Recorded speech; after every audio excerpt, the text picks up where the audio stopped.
ধন্যবাদ। এখন আমাদের মূল আলোচকের আলোচনার পালা। আমরা অধীর আগ্রহ নিয়ে অপেক্ষা করে আছি। ওনাকে নতুন করে পরিচয় করা দেওয়ার মতো আসলে কিছুই নেই। তারপর জাস্ট একটু ফরম্যাটসেন বলে দিই যে উনি প্রথমত দারুল উলুম দেওবন্দ থেকে ওনার পড়াশোনা কমপ্লিট করেছেন। আমাদের দেশে আলেম হওয়ার জন্য, আলেম পরিচয় দেওয়ার জন্য যতটুকু যোগ্যতা যথেষ্ট ছিল, কিন্তু ওনার যে জ্ঞানের প্রতি স্পৃহা আমরা দেখতে পাচ্ছি, উনি মদিনা ইসলামী বিশ্ববিদ্যালয় থেকেও অনার্স করেছেন। এবং সবচেয়ে সারপ্রাইজিং যেটা খুবই এক্সেপশনাল, সেটা হচ্ছে উনি ইউনিভার্সিটি অফ ডানলি, যুক্তরাজ্য, যদি ভুল না করে থাকি, স্কটল্যান্ডে অবস্থিত এই বিশ্ববিদ্যালয়ে উনি ইসলামিক ফাইন্যান্স, ইসলামিক ব্যাংকিং ও ফাইন্যান্স থেকে ওনার এমএস কমপ্লিট করেছেন। প্রফেশনাল লাইফে উনি দাওয়াইল আল্লাহর পরিচালক হিসেবে আছেন এবং প্রধান সম্পাদক মাসিক আল ইতিসামের প্রধান সম্পাদক হিসেবে আছেন। আমরা শাইখকে বিনীত অনুরোধ করছি ওনার বক্তব্য প্রদান করার জন্য।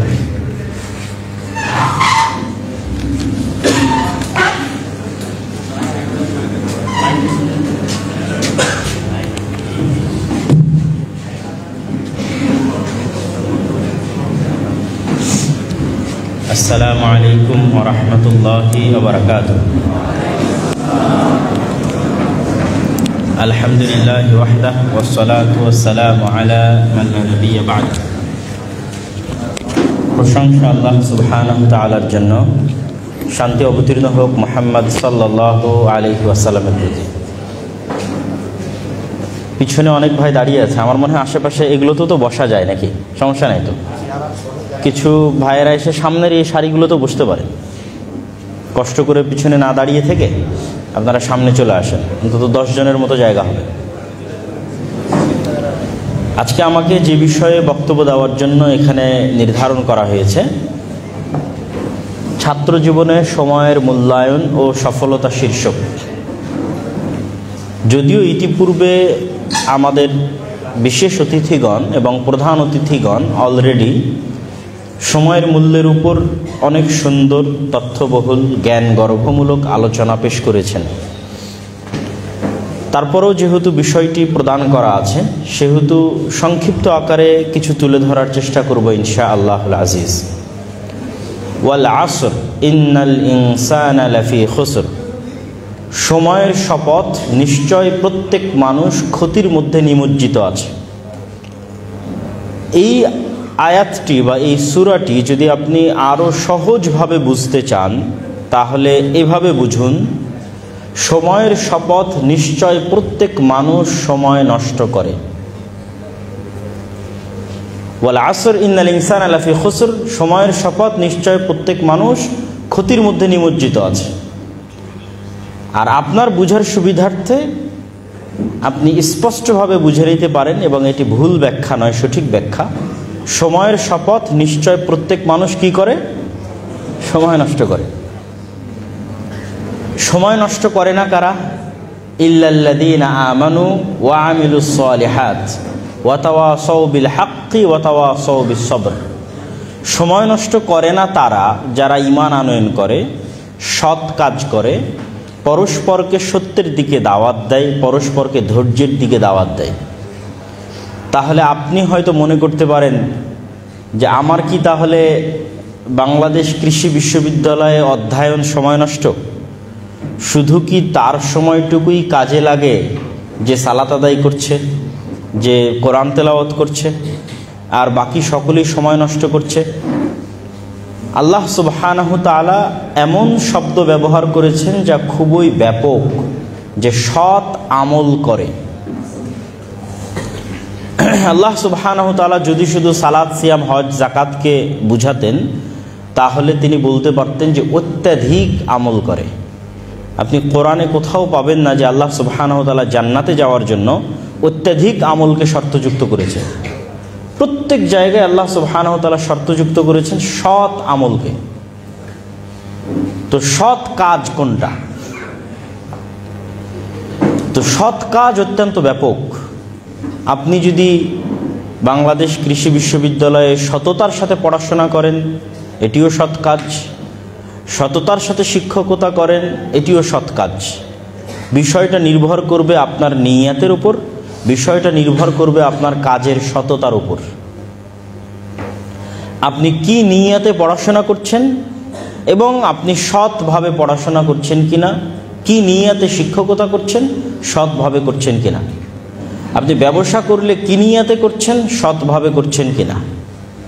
একজন ব্যবসায়ী ব্যবসা করছে, সে অনেক টাকা ইনকাম করার পর দুবাইয়ে গিয়ে বাড়ি কিনবে, তারপরে যত অশ্লীলতা নেশাদার দ্রব্য আছে পৃথিবীতে, আরাম এবং আয়েশের অবৈধভাবে যত মাধ্যম আছে, সবগুলো থেকে সে এন্টারটেইনমেন্ট, বিনোদন গ্রহণ করবে। এটি হচ্ছে তার ব্যবসা বা অত্যাধিক টাকা ইনকামের নিয়াত।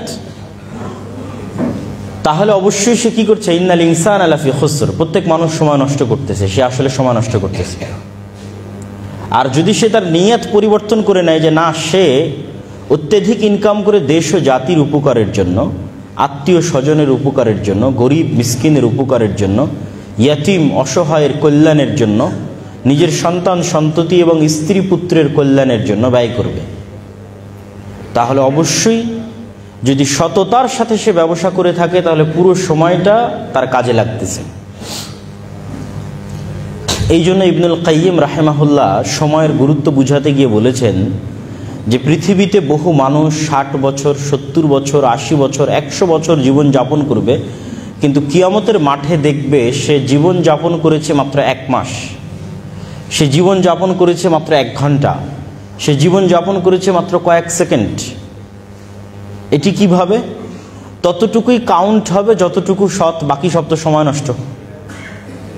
ফলত সে বেঁচেছে 60 বছর, জীবন যাপন করেছে 100 বছর, কিন্তু প্রকৃত অর্থে সে বেঁচে ছিল, পৃথিবীতে জীবন যাপন করেছিল মাত্র 1 মাস। মানে যতটুকু সময় সে সৎভাবে ব্যয় করেছে, সময় নষ্ট করেনি, অতটুকুই তার প্রকৃত জীবন। এই জন্য ইবনুল কাইয়িম রাহিমাহুল্লাহ বলেছেন যে মানুষের জীবনের অপর নামই হচ্ছে সময়। মানুষ পৃথিবীতে কোনো স্থানে বসবাস করে না, বরং সময়ের মধ্যে বসবাস করে।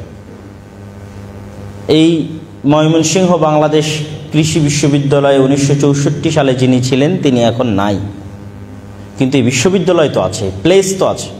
তাহলে তিনি বসবাস করেছেন এই বিশ্ববিদ্যালয়ে না ওই সময়ে? ওই সময়ে। আমরা এখন এখানে আছি, আমরা এক সময় চলে যাব, কিন্তু এই বিশ্ববিদ্যালয়ে প্লেস তো থাকবে। আজ থেকে 100 বছর পর এখানে এসে কেউ পড়বে। তাহলে আমরা আসলে এই বিশ্ববিদ্যালয়ে বসবাস করেছি না এই সময়ের মধ্যে বসবাস করছি? সময়ের মধ্যে বসবাস করছি। মানুষ হচ্ছে মহাকালের গর্ভে হারিয়ে যায়। লক্ষ লক্ষ কোটি কোটি বছরের যে পৃথিবী, এই পৃথিবীর যে আল্লাহ সুবহানাহু ওয়া তাআলা একটা টাইম লিমিটেড করে সৃষ্টি করে দিয়েছেন। আল্লাহ সুবহানাহু ওয়া তাআলা কিন্তু সময়ের ঊর্ধ্বে। এই জন্য সময় কেন্দ্রিক যে প্রশ্নগুলো, এগুলো আল্লাহ সুবহানাহু ওয়া তাআলার সাথে সম্পৃক্ত নয়, করাই উচিত না, অযৌক্তিক প্রশ্ন।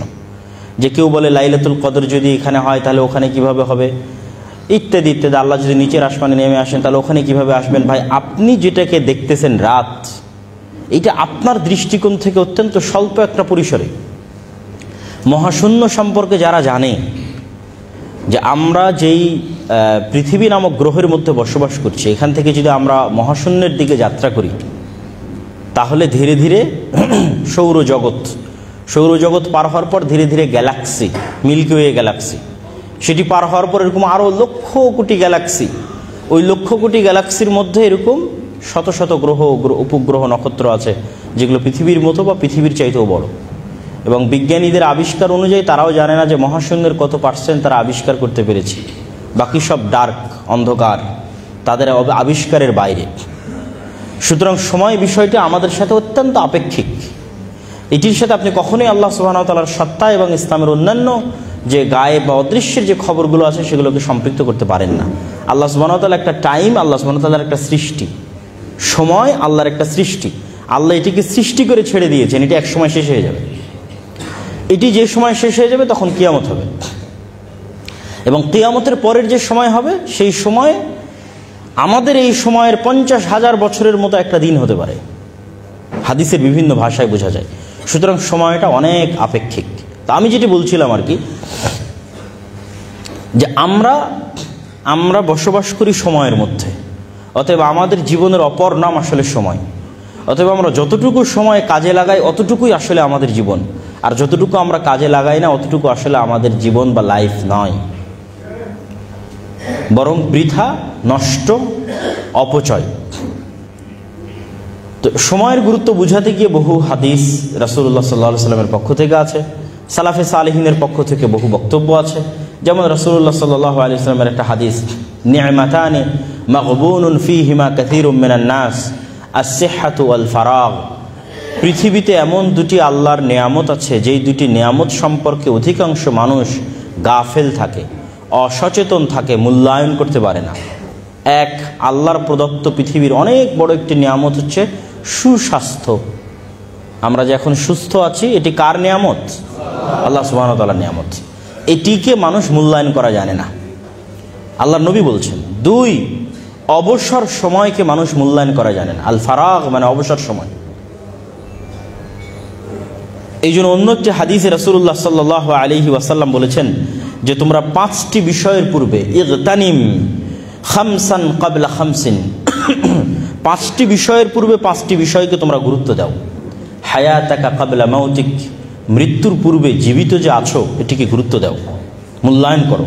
ওয়া সিহহাতাকা ক্বাবলা সাকামিক, অসুস্থ হওয়ার পূর্বে সুস্থ যে আছো এটিকে গুরুত্ব দাও। ওয়া ফারাগাকা ক্বাবলা শুগলিক, এখন যে ফ্রি আছো, অবসর আছো, এই অবসর সময়কে গুরুত্ব দাও ব্যস্ত হওয়ার পূর্বে।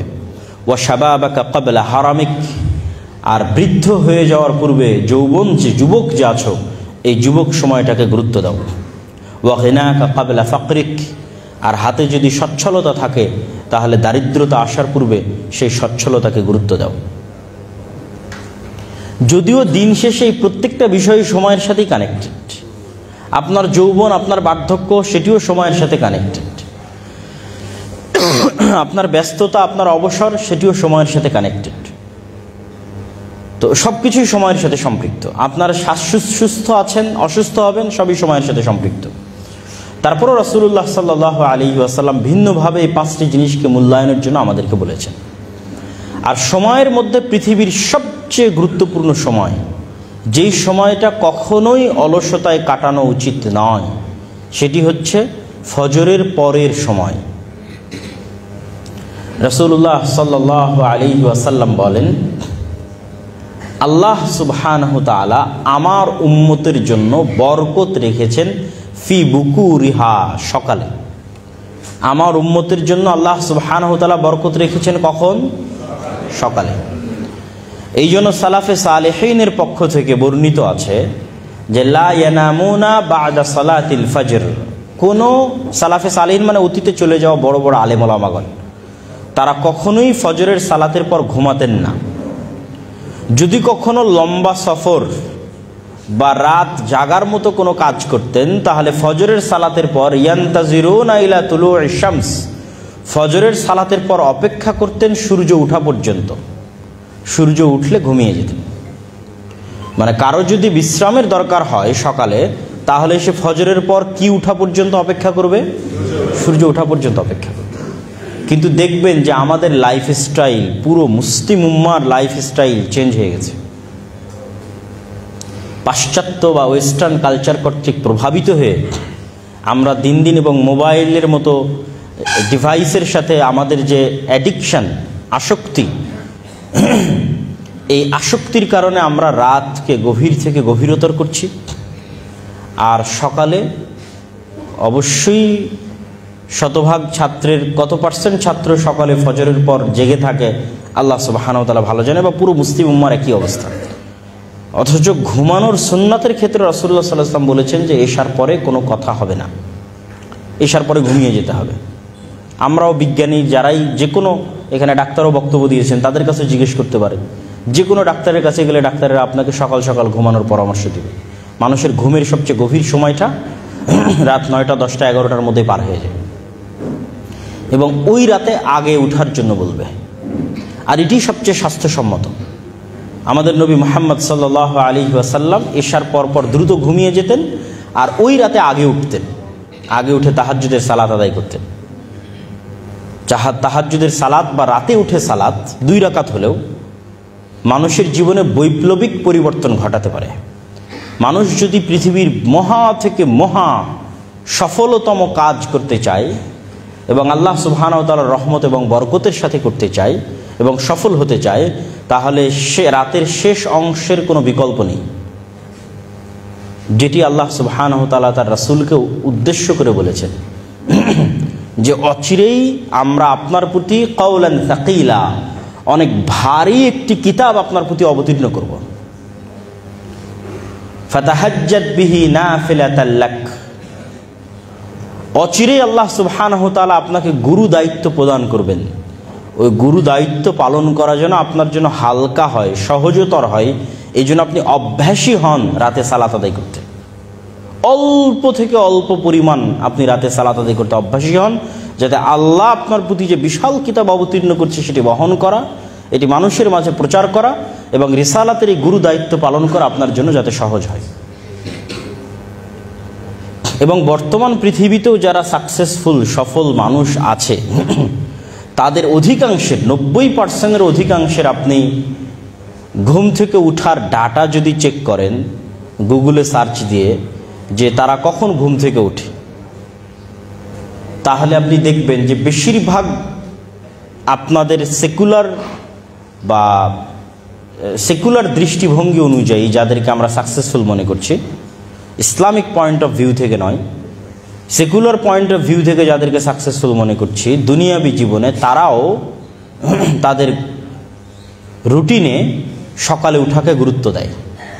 তারা সালাত আদায় করুক অথবা না করুক, ভোর 5টা ভোর 6টা, যে যত দ্রুত সম্ভব উঠার চেষ্টা করে। আর অস্ট্রেলিয়াতে এটা সম্পূর্ণ জাতিগত কালচার, যে অস্ট্রেলিয়ানরা জাতিগতভাবে দ্রুত ঘুমাতে যায়, জাতিগতভাবে দ্রুত সকালে উঠে। আপনি যে কোনো অস্ট্রেলিয়ার প্রবাসীকে আমার এই কথা কল দিয়ে ফোন দিয়ে জিজ্ঞেস করে যাচাই করতে পারেন যে অস্ট্রেলিয়ানরা জাতিগতভাবে দ্রুত ঘুমাবে, 10টা-11টার মধ্যে ঘুমিয়ে যাবে, আর সকাল 4টা 5টা 6টার মধ্যে উঠবে। সম্মানিত উপস্থিতি, তো আমাদের প্রোডাক্টিভিটি, আমাদের ইয়াং জেনারেশনের প্রোডাক্টিভিটি নষ্ট হচ্ছে কেন? সময়কে সঠিকভাবে কাজে লাগাতে না পারার কারণে। আর এই প্রোডাক্টিভিটি নষ্ট হওয়ার ফলে, যেমন রাসূলুল্লাহ সাল্লাল্লাহু আলাইহি ওয়াসাল্লামের যে হাদিসগুলো, ফজরের সালাত কেন্দ্রিক যে হাদিসগুলো আছে, সেই হাদিসগুলো যদি পড়েন তাহলে আপনি প্রোডাক্টিভিটির একটা কিছু হলেও আলামত সেই হাদিসগুলোতে পাবেন। যে ব্যক্তি ফজরে উঠলো না, ঘুমিয়ে থাকলো, বেশি দেরি করে উঠলো, তার সকাল হবে শয়তানের সাথে, এবং তার সকাল হবে শরীরে একটা ম্যাজ বা দুর্বল ভাব, আপনাদের আঞ্চলিক ভাষায় কি বলে, যে শরীরটা কোনো কাজের জন্য তখন অতটা প্রোডাক্টিভ থাকবে না, মন মানসিকতা কোনো কাজের জন্য প্রস্তুত থাকবে না, বরং সারাদিন একটা অলসতা কাজ করবে শরীরের মধ্যে, সারাদিন একটা ঘুম ঘুম ভাব কাজ করবে শরীরের মধ্যে, ফলত অটোমেটিক আপনার প্রোডাক্টিভিটি ডাউন হয়ে যাবে। কিন্তু আপনি যদি ফজরে উঠেন, অজু করেন, সালাত আদায় করেন, একটু ব্যায়াম করেন, এক্সারসাইজ করেন, একটু কোরআন তেলাওয়াত করেন, তাহলে আপনি পৃথিবীর যে পেশাতেই থাকেন, যে পেশায় থাকেন, as a student, as a teacher, businessman, যে কোনো পেশা, সেই পেশায় আপনি অবশ্যই অন্য আর 10 জন যারা আপনার প্রতিযোগী আছে তাদের চাইতে আপনি এগিয়ে থাকবেন, শতভাগ এগিয়ে থাকবেন। সে যদি কৃষক হয় তবুও অন্য কৃষকদের চাইতে এগিয়ে থাকবে যদি সে সকাল সকাল উঠে কাজ শুরু করে। এবং স্টুডেন্টরা তাদের লাইফে এটি পরীক্ষা করে দেখতে পারে যে যেই দিন আপনি ফজরকে কাজে লাগাবেন, সকালকে কাজে লাগাবেন, সেই দিন দেখবেন যে আপনার সারাদিনের সকল কাজ মনে হবে জোহরের আগেই শেষ হয়ে গেছে। বিশেষ করে ছুটির দিনগুলোতে যদি আপনি পরীক্ষা করে দেখেন যে আজকে অনেক কাজ হাতে নিয়ে আপনি বসেছেন পড়ার টেবিলে, দেখবেন ফজরের সময় বা ফজরের আগে উঠে বসেছেন, দেখবেন জোহর হতে হতে এত বেশি পরিমাণ আপনার পড়া হয়ে গেছে, এত বেশি পরিমাণ কাজ শেষ হয়ে গেছে, যেটি আপনি ভোর 10টায় বা 11টায় বা 9টা 10টায় উঠে শুরু করলে রাত 12টা 1টা পর্যন্ত করেও শেষ করতে পারতেন না, সেটি ওই দিন জোহরের আগেই শেষ হয়ে গেছে। এটি যে কেউ তার নিজ নিজ লাইফে পরীক্ষা করতে পারে।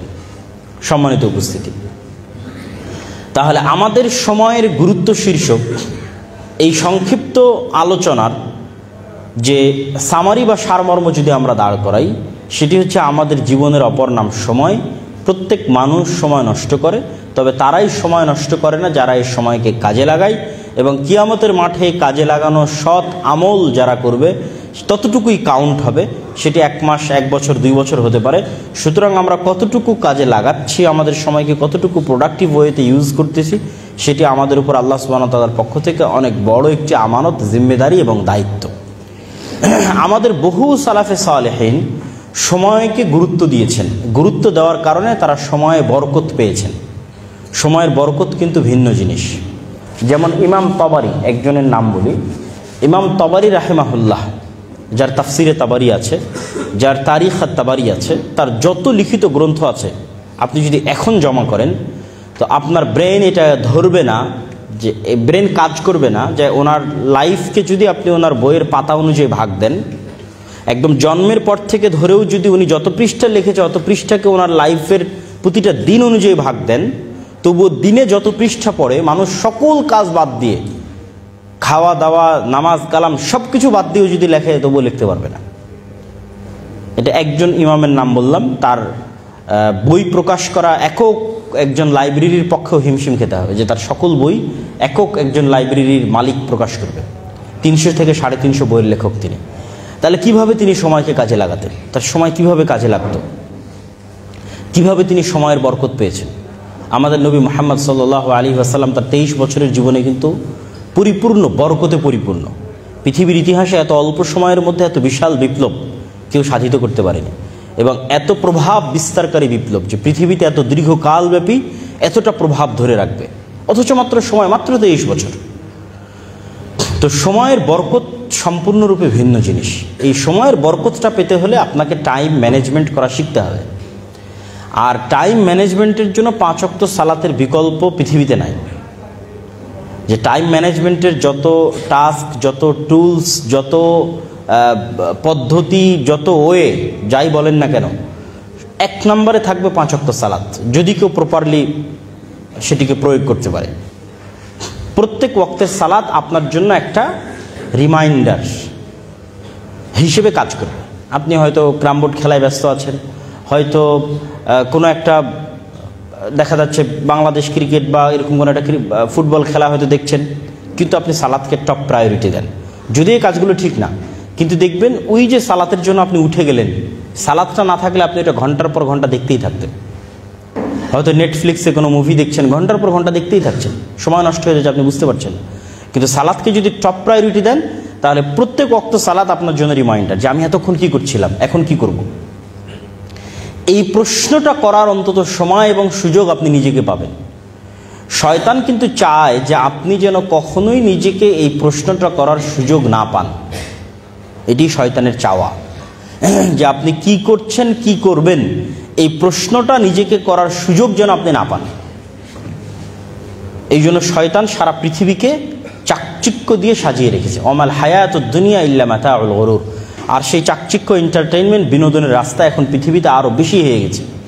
ফলত কোরআনের এই আয়াত যে দুনিয়া একটি ধোঁকার বস্তু মাত্র, আর এই ধোঁকা শয়তান আমাদেরকে দেয়, এটি এখন আরও বেশি প্রযোজ্য। যেটি কোরআনের অন্য আয়াত দিয়ে আরও স্পষ্ট হয় যে আলহাকুমুত তাকাসুর হাত্তা যুরতুমুল মাকাবির। পৃথিবীর এই চাকচিক্য সৌন্দর্য তোমাদেরকে এমনভাবে পাগল বানিয়ে রাখবে যে তোমরা যে মারা যাবে এই কথাটা তোমরা ভুলে যাবে। এবং আমরা অধিকাংশ মানুষই ভুলে থাকি যে আমরা মৃত্যুবরণ করব। কেন? এই পৃথিবীর চাকচিক্য আমাদেরকে এমনভাবে নেশাগ্রস্ত করেছে যে আমাদের এটি স্মরণ করার মতো সময় নাই যে আমরা মারা যাব। তাহলে কখন আমরা এটি স্মরণ করতে পারবো? যখন আমরা কবরে যাব। হাত্তা যুরতুমুল মাকাবির। নিজে যখন কবরে যাব তখন আমার মনে হবে যে আমি সময় নষ্ট করেছি। নিজে যখন কবরে যাব, নিজে কবরে যাওয়ার আগ পর্যন্ত মৃত্যুর মতো সত্য বাস্তবতাকে মানুষ ভুলে থাকে। কে ভুলে রাখে? শয়তান ভুলিয়ে রাখে। ফলত তাদের জন্য এবং আমাদের জন্য সময় নষ্ট করা অনেক সহজ হয়ে যায়। সম্মানিত উপস্থিতি, আজকে পুরো মুসলিম উম্মাহ যে সমস্ত কাজে সবচেয়ে বেশি সময় নষ্ট করছে, যে সময় নষ্টগুলো করার কারণে তারা সামনের দিকে এগিয়ে যেতে পারছে না, তাদের প্রোডাক্টিভিটি বাড়াতে পারছে না, তার মধ্যে 2-1টা বিষয় উল্লেখ না করলেই নয়। যেমন মুসলিম উম্মাহ প্রোডাক্টিভিটির চাইতে পরস্পরের প্রতি হিংসা বিদ্বেষ এবং পরস্পরের প্রতি যে ছোট মন মানসিকতার পরিচয়, এটির পিছনে অনেক সময় নষ্ট করে।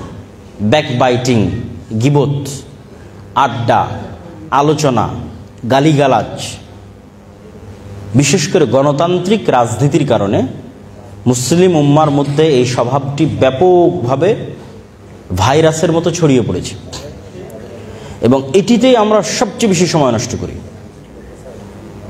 আমরা এক জায়গায় একত্রিত হলে আমাদের মধ্যে কখনোই প্রোডাক্টিভ কোনো বিষয় নিয়ে আলোচনা হয় না, জ্ঞান কেন্দ্রিক কোনো বিষয় নিয়ে আলোচনা হয় না।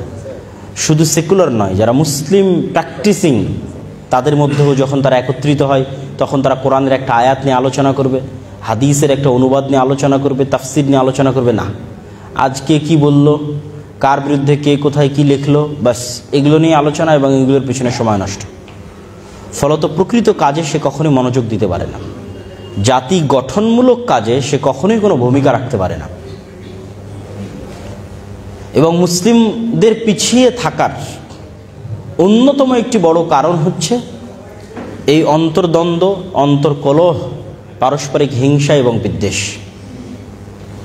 এটি থেকে আমাদের বেরিয়ে আসতে হবে এবং আমাদের মাথায় রাখতে হবে, আমি যে কাজটা করছি এই কাজটা আমার কি উপকারে দিবে, আমার দেশ ও জাতির কি উপকারে দিবে, আমার উম্মাহ মুসলিম উম্মার কি উপকারে দিবে, দিন শেষে কি ভ্যালু অ্যাড করবে, আমার নিজস্ব পার্সোনাল ক্যারিয়ারে কি ভ্যালু অ্যাড করবে, অথবা আমার দেশ জাতি, আমার ইউনিভার্সিটি, আমার প্রতিষ্ঠান, আমার মুসলিম জাতির ক্যারিয়ারে কি ভ্যালু অ্যাড করবে আমার এই কাজটা। তখন আপনি বুঝতে পারবেন আপনি অনর্থক সময় নষ্ট করছেন না আসলেই প্রকৃত কোনো কাজ করতেছেন। আর মুসলিম উম্মাহ সবচেয়ে বেশি যেই বিষয়টিকে কম গুরুত্ব দিয়ে থাকে আর যেটিকে বেশি গুরুত্ব দেওয়া উচিত সেটি হচ্ছে জ্ঞানার্জন, পড়া, অধ্যয়ন। আমি ইউকেতে প্রায় 1 বছর ছিলাম। সেখানে যখনই যে কোনো দিন যে কোনো বাস, ট্রেন, পার্ক, যেখানেই যাই না কেন, সেখানে কাউকে না কাউকে আপনি দেখবেন বই হাতে আছে এবং বই পড়তেছে। জাতিগত অভ্যাস বই পড়া, এবং তাদের দেখে আমি নিজে অনুপ্রাণিত হতাম যে আমাকেও পড়া উচিত। সফরে বের হয়েছি তো কি হয়েছে, আমার হাতেও একটা বই থাকা উচিত।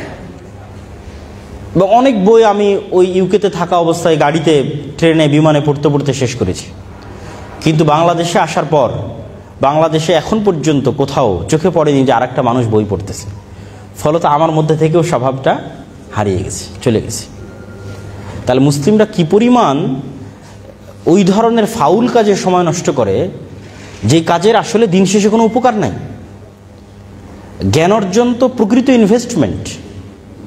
আপনি বইয়ের একটা পৃষ্ঠা পড়ছেন, এটা আপনার পিছনে ইনভেস্টমেন্ট, প্রকৃত ইনভেস্টমেন্ট।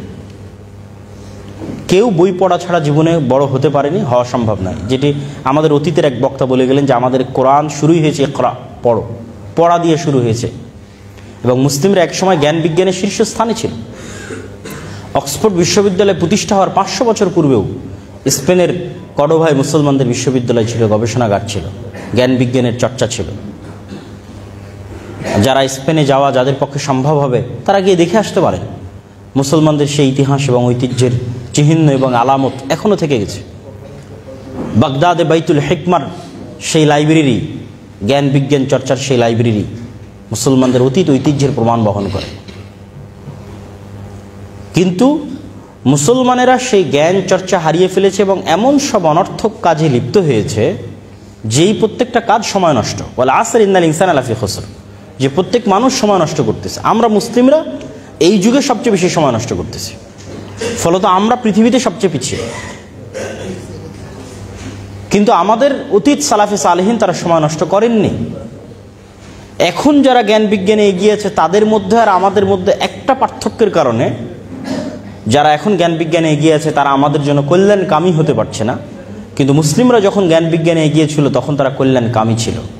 আপনি মুসলিমদের হিস্ট্রিতে কখনো পাবেন না যে কর্ডোভায় অথবা গ্রানাডায় অথবা বাগদাদে কখনো জ্ঞান জাত পাত কালার ভেদে বিতরণ করা হয়েছে যে তুমি মুসলিম না সুতরাং তুমি জ্ঞান অর্জন করতে পারবে না, এটা পাবেন না। সেকেন্ড, আরেকটা জিনিস পাবেন না যে ঠিক আছে তুমি জ্ঞান অর্জন করতে চাও, টাকা দাও, এইটা পাবেন না। মুসলমানেরা জ্ঞানকে মনে করেছে সাদাকায়ে জারিয়া, আসলে এটি সাদাকায়ে জারিয়া। এই জন্য মুসলমানেরা সাদাকায়ে জারিয়ার মতো জ্ঞান বিতরণ করেছে। ইউরোপ থেকে জ্ঞান শিখে তারা ইউরোপকে উন্নত করেছে। এটি অবাস্তব কিছু না। স্পেনের সীমানা ফ্রান্সের সাথে কানেক্টেড। মুসলমানদের যে বিজয় অভিযান, সেই বিজয় অভিযান স্পেন এবং ফ্রান্সের মধ্যে সীমানা হিসেবে ব্যবহৃত হওয়া যে পাহাড়ের যে শ্রেণী আছে, পাহাড়ের যে পর্বতমালা আছে, সেই পর্যন্ত গিয়ে শেষ হয়ে গেছে। ওই পর্বতমালা পর্যন্ত মুসলমানেরা অভিযান নিয়ে গেছিল, কিন্তু শীতকাল হওয়ায়, বরফ আচ্ছাদিত অঞ্চল হওয়ায়, আর মুসলমানেরা শীতের সাথে ঠান্ডার সাথে পরিচিত না হওয়ায় সেই যুদ্ধে পরাজয় হয়। এই জন্য অদ্যবধি এখন পর্যন্ত যে সমস্ত অঞ্চলে শীত বেশি, ওই সমস্ত অঞ্চলে মুসলমান কম। কেননা ইসলামের যেখানে উত্থান হয়েছে সেটি শীতপ্রবণ অঞ্চল ছিল না, গরম প্রবণ অঞ্চল। ফলত মুসলমানরা ওই সমস্ত জায়গায় দ্রুত বিজয় করতে পেরেছে যেগুলো তাদের আবহাওয়ার সাথে বেশি কানেক্টিং ছিল, তাদের আবহাওয়ার সাথে বেশি সুইটেবল ছিল, ওগুলোই তারা বেশি বিজয় করতে পেরেছে। তো ওই স্পেনের সীমানার সাথে ফ্রান্সের সীমানা কানেক্টেড। তো স্পেনে যখন মুসলমানেরা জ্ঞান বিজ্ঞানের কেন্দ্র, তখন শতভাগ ফ্রান্স ইতালি থেকে মানুষজন ওখানে এসে জ্ঞান শিখে গেছে। এটি ভূ রাজনৈতিকভাবেও প্রমাণিত। কিন্তু এখন যাদের কাছে জ্ঞান বিজ্ঞান আছে তারা বলতেছে তুমি শিখতে চাও, টাকা দিতে হবে। আপনি ইউরোপের একটা বিশ্ববিদ্যালয়ে 1 বছরের একটা মাস্টার্স কোর্স যদি স্কলারশিপ না পান কত টাকা লাগে আপনারাই জানেন, সার্চ দিয়ে দেখতে পারেন কত লাগে।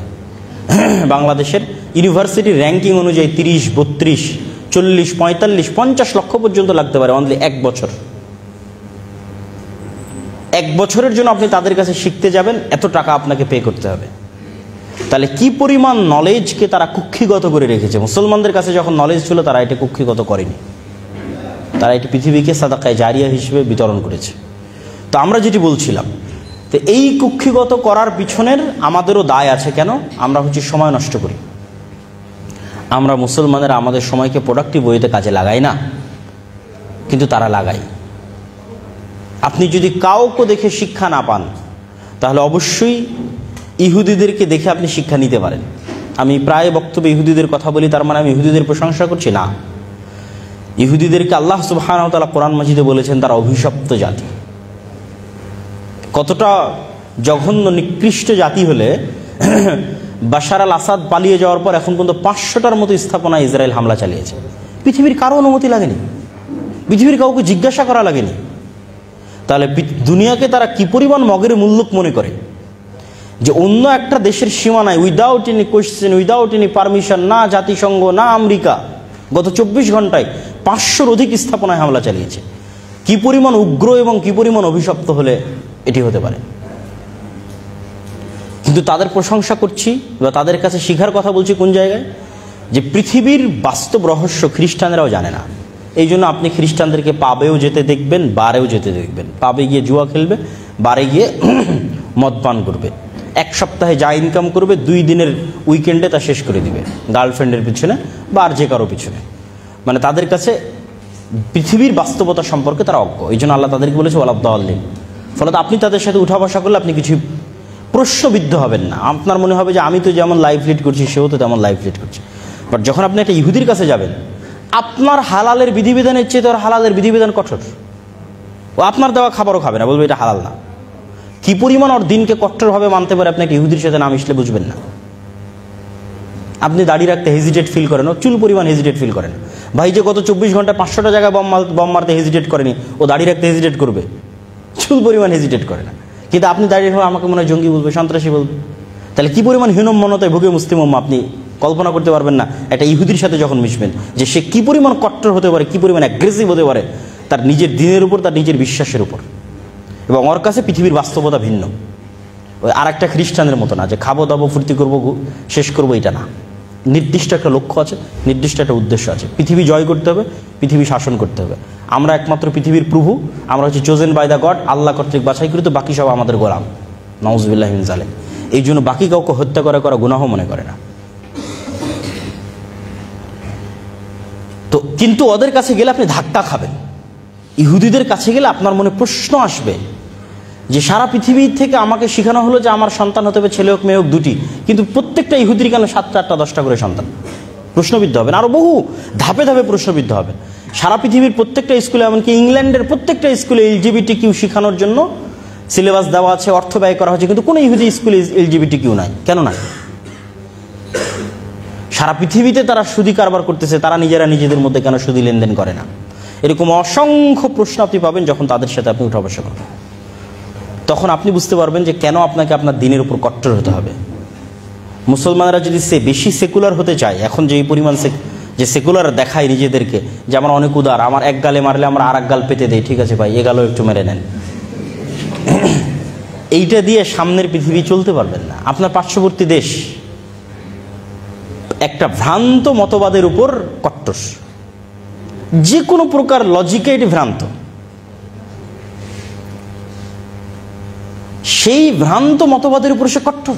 কতটা কট্টর আপনারা পেপার পড়ছেন, নিউজ পেপার পড়ছেন, পড়ে আপনারা ফেসবুকে মজাক করতেছেন, বাট আল্লাহর কসম বলতেছি এটা মজাক না, এটা তাদের বাস্তবতা। কেন আমি নিজেও ভারতে ছিলাম, 3 বছর ছিলাম। এটিকে তারা অন্তর দিয়ে কট্টরভাবে বিশ্বাস করে, কিন্তু আমরা মনে করতেছি না এটা মজাক, হয়তো হাসি ঠাট্টার ছলে বলতেছে যে এত মিনিটের মধ্যে ঢাকা দখল হয়ে যাবে, এত মিনিটের মধ্যে এই হয়ে যাবে সেই হয়ে যাবে, এগুলো মজাক না। তারা ওইভাবেই কট্টরভাবে বিশ্বাস করে অখণ্ড ভারতের থিওরিতে।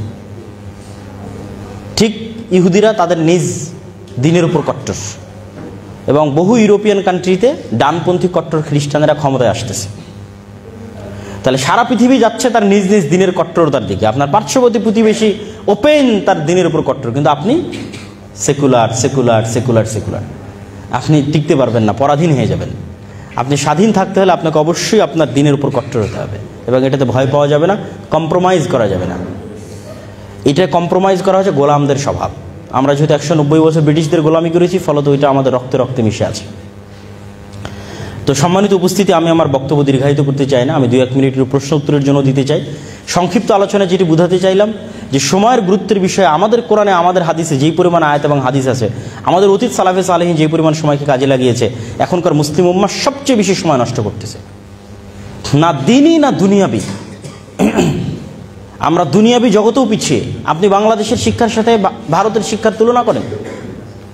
ভারতের যে অঞ্চলগুলো, বিশেষ করে বেঙ্গলোর, সেকেন্ড সিলিকন ভ্যালি এই সাবকন্টিনেন্টে, এগুলো পরিশ্রম ছাড়া হচ্ছে না। অবশ্যই সময়কে কাজে লাগানোর মাধ্যমে তারা এগিয়ে যাচ্ছে। আর আমরা এই দল ওই দল, রাজনীতি, মারামারি, গণ্ডগোল, ক্ষমতা, কামড়াকামড়ি এই করতে করতেই দিন শেষ।